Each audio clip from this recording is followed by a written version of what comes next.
दोस्तों, दुख की बात यह है कि पिछले 5 साल में उत्तर प्रदेश में योगी सरकार ने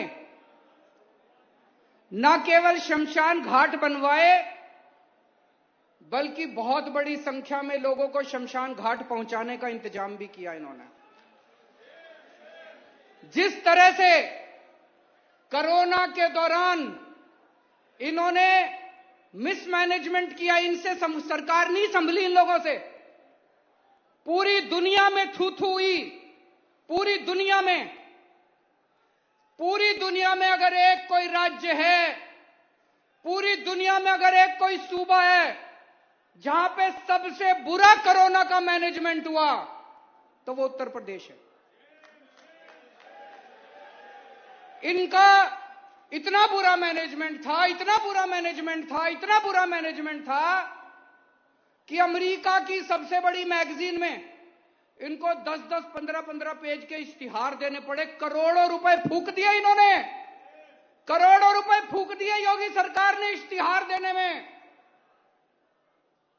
अगर आपने अच्छा काम किया तो आपको इश्तिहार देने की क्या जरूरत है? आज पूरे देश के किसी कोने में चले जाओ, एक एक आदमी कहता है यार दिल्ली में केजरीवाल सरकार ने कोरोना बड़ा अच्छा मैनेजमेंट किया। कहता है कि नहीं कहता? पूरे देश में कोने कोने में बच्चा कहता है यार केजरीवाल ने कोरोना बड़ा अच्छा मैनेज किया। बहुत बड़ी महामारी थी, मैं ये नहीं कह रहा सब कुछ ठीक था, बहुत बड़ी महामारी थी। हमने इश्तिहार नहीं दिए कि हमने कोरोना अच्छा मैनेजमेंट किया, हमने करोड़ों रुपए नहीं फूके। 2017 में भारतीय जनता पार्टी के देश के सबसे बड़े नेता ने उत्तर प्रदेश में आके कहा था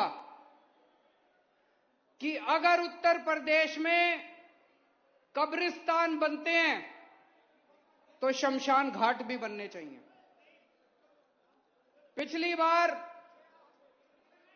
भारतीय जनता पार्टी के सबसे बड़े नेता ने आके कहा था कि अगर उत्तर प्रदेश में कब्रिस्तान बनते हैं तो शमशान घाट भी बनने चाहिए।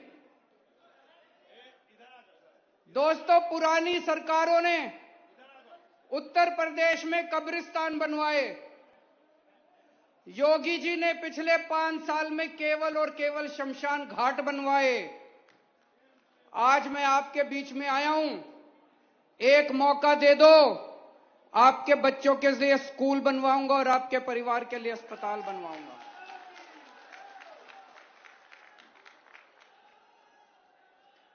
मेरे को स्कूल बनवाने आते हैं, मेरे को अस्पताल बनवाने आते हैं। दिल्ली में बनवा के आया हूं, उत्तर प्रदेश में भी बनवाऊंगा। इनको नहीं बनवाने आते, 75 साल में इन्होंने नहीं बनवाए। ये केवल कब्रिस्तान और शमशान घाटी बना सकते हैं, वो बहुत बनवा दिया इन्होंने। अब बस, अब देश को स्कूल और अस्पताल चाहिए। स्कूल और अस्पताल के भारत माता की, अरविंद केजरीवाल। अमित शाह जी गए, गोवा बोले केजरीवाल फ्री कर रहा है। मैं अमित शाह जी से पूछना चाहता हूं, आपके घर की बिजली कितनी फ्री है? मैं योगी जी से पूछना चाहता हूं, आपके कितनी फ्री है? भाई साहब, इनकी एक मंत्री की 4-4 हजार यूनिट हर महीने फ्री है। 4,000 यूनिट बिजली हर महीने फ्री इनको मिलती है, तब तकलीफ नहीं होती। मैंने अपनी जनता को कह दिया 300 यूनिट बिजली मुफ्त दूंगा। मिर्ची लग रही है इनको सबको। क्यों इनको तकलीफ हो रही है? मैं बताता हूं इनको क्यों तकलीफ हो रही है। इनको तकलीफ इसलिए हो रही है, अगर मैंने सारा पैसा आप लोगों में बांट दिया, इनके खाने के लिए कुछ नहीं बचेगा। केजरीवाल, अरविंद केजरीवाल। दोस्तों, मैं बाबा साहब अंबेडकर का बहुत बड़ा फैन हूं। फैन नहीं हूं, भक्त हूं मैं। भक्त भी नहीं हूं, पुजारी हूं मैं। पूजता हूं बाबा साहब अंबेडकर को। मैं जितना उनके जीवन के बारे में पढ़ता हूं, जितना उनको पढ़ता हूं, उतना मन में ताज्जुब होता है, यार ऐसा आदमी हो सकता है क्या? ऐसा इंसान था क्या दुनिया के अंदर? एक इतने गरीब से गरीब घर में जन्मे, बेहद गरीब घर में जन्मे, बचपन से छुआछूत बर्दाश्त की, अन्याय बर्दाश्त किया। और भाई साहब उस जमाने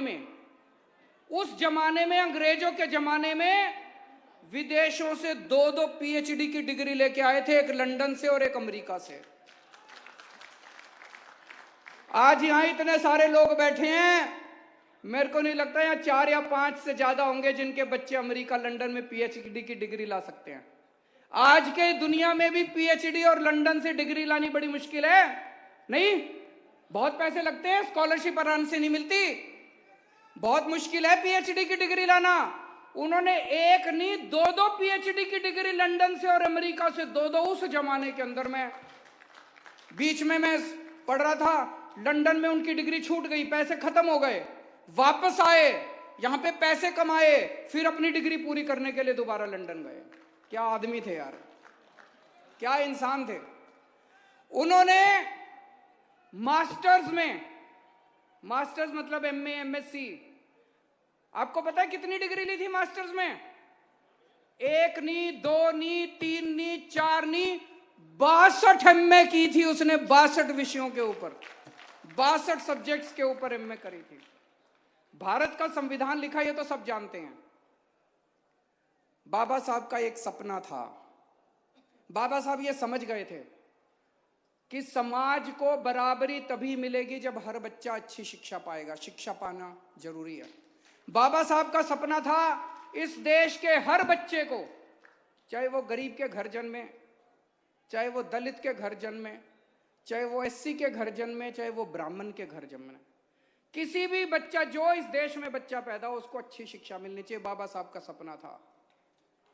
आज 70 साल बाद भी हम सपना पूरा नहीं कर पाए।